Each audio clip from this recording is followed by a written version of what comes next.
자, 원과 접선의 방정식이죠. 근데 여기서 일단 접선이란 말이 있는데 접선은 뭘까? 우리가 원이 있으면 앞에서 우리 그림 보시면 이런 선 있죠. 이렇게 원에 이렇게 말 그대로 한 점에서 만나는 점.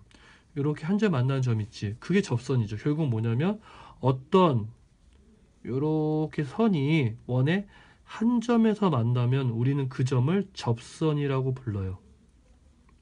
그럼 두 가지로 표현할 수 있겠네. 우리가 판별식으로 표현한다면 판별식 결국 교점이 하나니까 근이 한 개란 얘기지. 그러니까 결국 판별식이 0인점, 0인선이라고 하면 되겠네. 두 번째는 또 뭐죠? 중심에서부터 선까지의 거리 D와 중심에서부터 원까지 거리 R, 결국 D랑 R이 같은 경우라고 할 수가 있겠네. 그래서 이 접선을 구하는데 첫 번째는 기울기가 주어졌어요. 그러면 접선 형식을 보니까 이게 있을까? 접선의 방정식은 결국 뭐죠? 1차 방정식이죠. 왜? 이거는 직선의 방정식이니까. 그래서 기울기를 안다면 우리 뭐만 알면 되죠?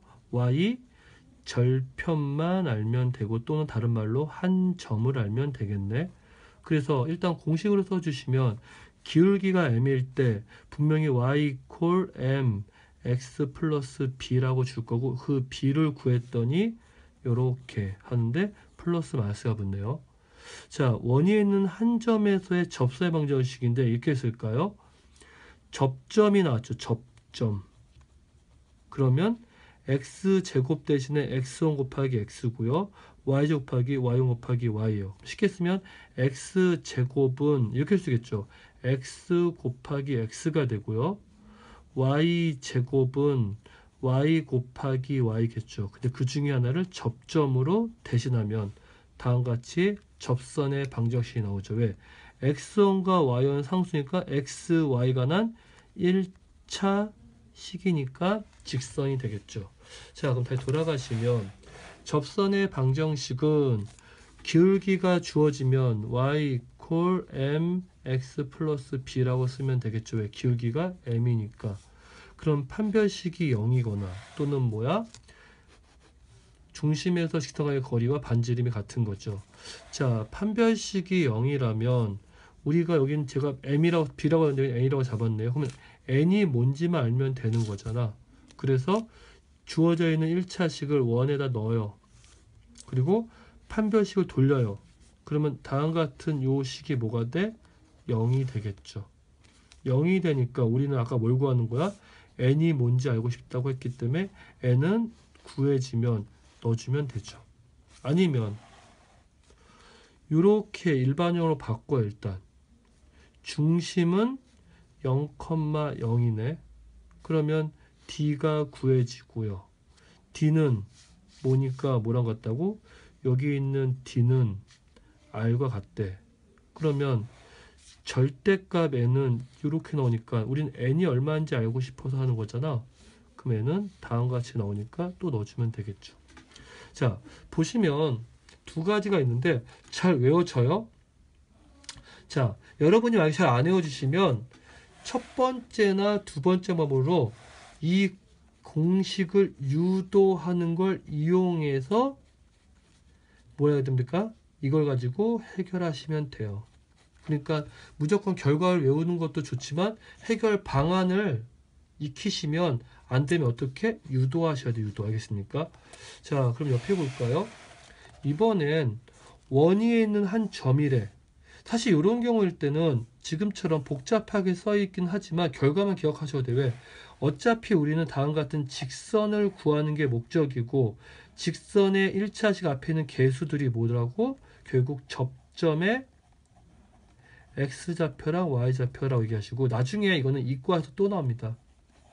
그렇기 때문에 여러분들이 지금부터 물론 지금은 뭐냐면 그림을 통해서 이해하는 것이 중요하지만 결과만이라도 일단 먼저 인지하고 계시면 좋을 것 같아요. 문제 풀 때 이 과정을 모두 유도해서 내는 경우는 거의 없어요.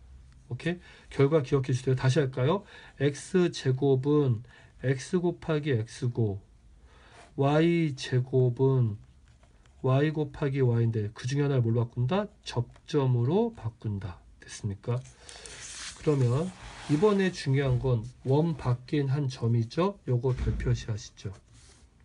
자, 원 밖에 이렇게 원이 있는데 여기 바깥에 점이 하나 있어. P가. 그러면 일단 접선이라고 하면 이 직선, 이 점을 지나면서 이렇게 되는 한 선이 있겠죠.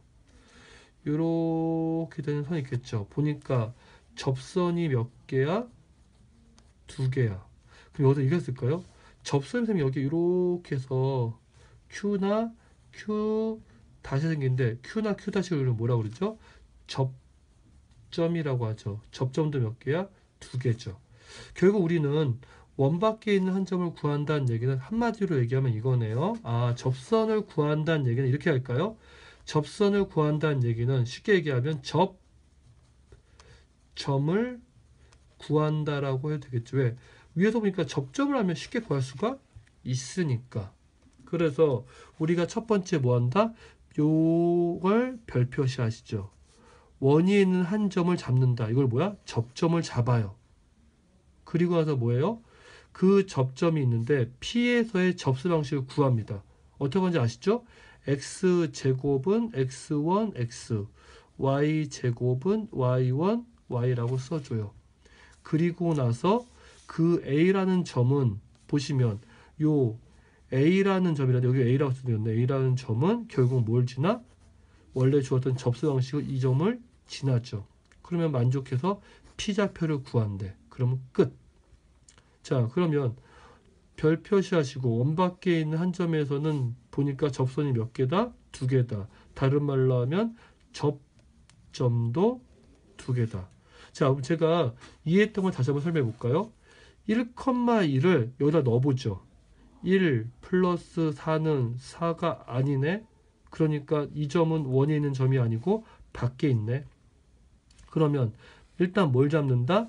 접점을 잡아요.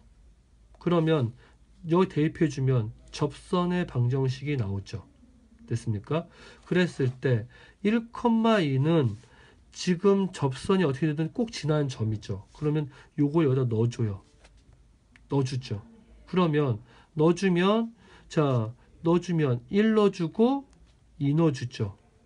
됐나요? 그러면 x 플러스 2y1 이꼴 4라고 나오죠. 근데 요 점은 어디에 있는 점이죠? 아, 이 관계는 결국 뭐죠? 지금처럼 관계를 만족하죠. 그럼 그걸 어떻게? x1과 y1이라고 하는 점은 지금처럼 원이 있는 점이니까 또 요식을 만족하죠. 그러면 1차식과 2차식이니까 뭐야? 2차 연립, 2차 방정식을 풀 수가 있겠네요. 그러면 지금 연립 2차 방정식을 푸니까 y좌표 구했으면 당연히 요식에 대입해서 뭘 구할 수 있어요? 보시는 것처럼 x좌표도 구할 수가 있겠죠. 그러면 접선이 나오면 접점이 나오면 뭘 구할 수 있어? 접점을 이용해서 이렇게 접선의 방식을 구할 수가 있겠죠. 어떻게 구하냐? 잘 봐요. 원래 있던 원이 x의 제곱 플러스 y의 제곱 이퀄 4니까 x1이 하나 넣어주면 5분의 8x, y1을 넣어주면 5분의 6y, 그리고 끝에 사니까 4. 자, 0,2면 x 대신에 0 곱하기 x죠. 이거 잘 쓸게요. 0 곱하기 x. 2 넣어주면 2y, 그리고 4. 이건 어차피 0이니까 다음 식을 정리하면 y 이퀄 2 되겠죠. 그래서 우리는 접선의 방정식을 구한다는 건 다른 말로 뭐 한다? 접점을 구한다고 할 수가 있겠죠. 됐습니까? 자, 근데 여기 보면 뭐라고 돼 있어요? 원밖에 한 점을 구했을 때 기울기가 m이라고 하면 판별식 할 수도 있는데 요건 개인적으로 추천하고 있지 않아요. 너무 복잡하고 힘들기만 합니다.